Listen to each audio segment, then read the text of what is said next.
5 million people watched the premiere of her TLC show, and now millions more will head to bookstores tomorrow to buy a copy of Sarah Palin's new book, America by Heart, Reflections on Family, Faith, and Flag. The former Alaska governor begins her 16-stop book tour, which will skip over New York, Washington, D.C., California, and other points in non-real America. Palin will make 2 stops, though, in Iowa, fueling speculation that she's laying the groundwork for a presidential run. A Quinnipiac poll released today shows Palin ahead of the potential Republican primary field.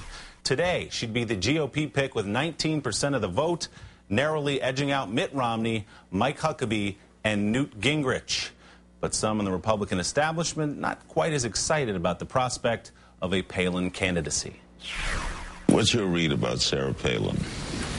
I sat next to her once, thought she was beautiful, and I think she's very happy in Alaska, and I hope she'll stay there.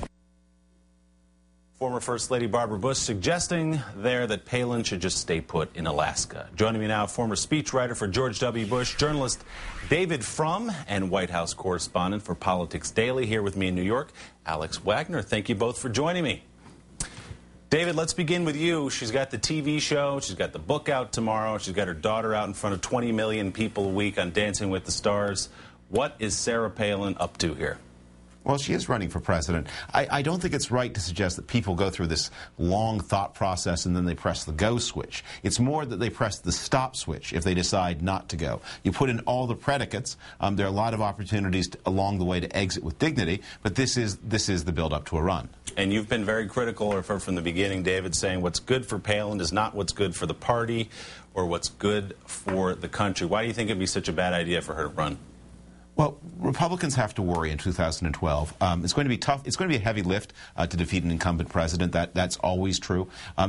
But if you lose badly, you can do damage not only at the top of the ticket, where the presidential candidates are, but down the ticket. 2012, for example, should be a good Republican year in the U.S. Senate. The class of 2006, where Democrats did so well, they're up for re-election. There should be a lot of opportunities to take the Senate if there's a strong candidate on the top of the ticket, even if they were to lose narrowly. But if there's a weak candidate on the top of the ticket, you can do some very bad things. You also have to worry about the long-term image of the party. The Republican Party is going to have to be a party relevant to the America of the 2020s and 2030s and 2040s. If you form an image now that is exclusive and divisive, that can have very negative consequences down the road. Plus, we want to win, and that means we want to offer the country a good conservative president who can really do a good job governing the country. All right, Alex, let's take a look at this clip from the TV show that you and I were talking about earlier. This is from Sunday's episode of Sarah Palin's Alaska, where she flat out beats the holy hell out of a halibut.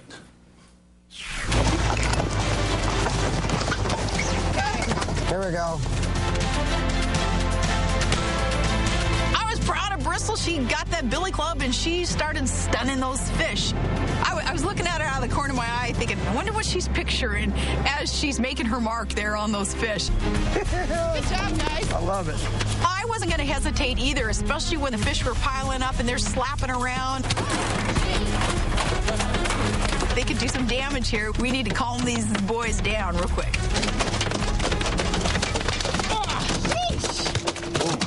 Got to calm these boys down, Alex. Now, you and I know that's how you subdue a halibut once it's on board a vessel. But definitely. Some people watching that may not think it's terribly presidential. Yeah. Yeah, it's sort of mama killer orca more than it is mama grizzly. I think the thing about the reality TV show and Sarah Palin is it's absolutely an attempt to humanize her on the national stage. And I think to a certain degree it works. I mean, she's tough. I think she puts her money where her mouth is as far as being, part of the Alaskan wilderness and a great frontierswoman. But at the same time, someone pointed this out to me, there is a level of recreating that the Palins do that normal Americans don't do. I mean, effectively, they're on vacation all the time. They're climbing glaciers. They're catching salmon. They're clubbing halibuts to death. This is not what John Q. Public and his wife do. And so as far as connecting with the American public on that level, I'm not sure that it actually happens. And do you think this even, we say it doesn't look presidential. She doesn't care. This is builds her brand further. This is what she does, right? Absolutely. I mean, Sarah Palin has proven herself to be very unconventional. You know, most people that are, in theory, running for office engage with the lamestream media. Sarah Palin has communicated largely by Facebook, Twitter, and conservative media, and it's worked great for her. So I'm not quite sure she's as hindered by the classic, you know, prerequisites for a presidential nominee. David, Sarah Palin was on Fox just a little while ago and said her husband, the first dude, is leaning toward a White House run. She didn't say she was, but she said the first dude was interested in it. A couple interesting polls out today from Quinnipiac. How Palin would do versus Obama. You say she can't win. This poll suggests you may be right with Obama in this hypothetical up 8 points. Any chance that changes over the course of 2 years, whether if unemployment stays high, can she close that gap?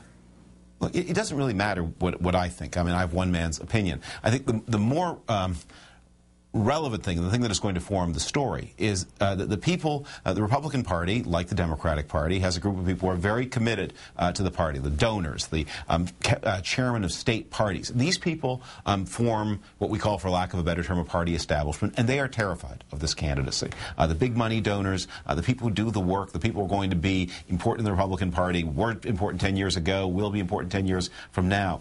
And we are beginning to see just coming above the surface some of the intense work that is being done, Barbara Bush expressed it, to rescue the party from what a lot of people, not just me, see as a big problem. And that is going to be a backstory over the next 2 years as that group of people looks around to say, who can do the job of being a better representative of what the party has to say, being a better president, but also winning in Iowa, winning in New Hampshire.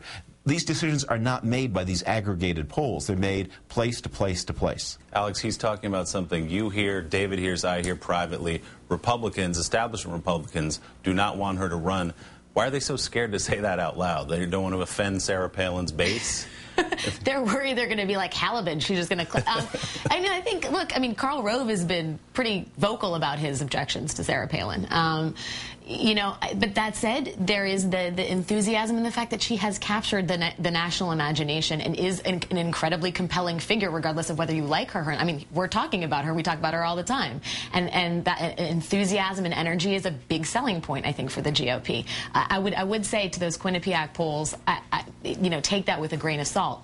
According to a CBS poll last week, 48% of Americans do not know that the Republicans won the House. I mean, there is a processing gap between what happens in Washington and where the rest of the country is. All right, Alex, we'll let you go. I know you're going to go camp out to pick up a copy of the book. I am. All right, Alex, thanks so much. David from in Washington, appreciate you being with us tonight. Thanks.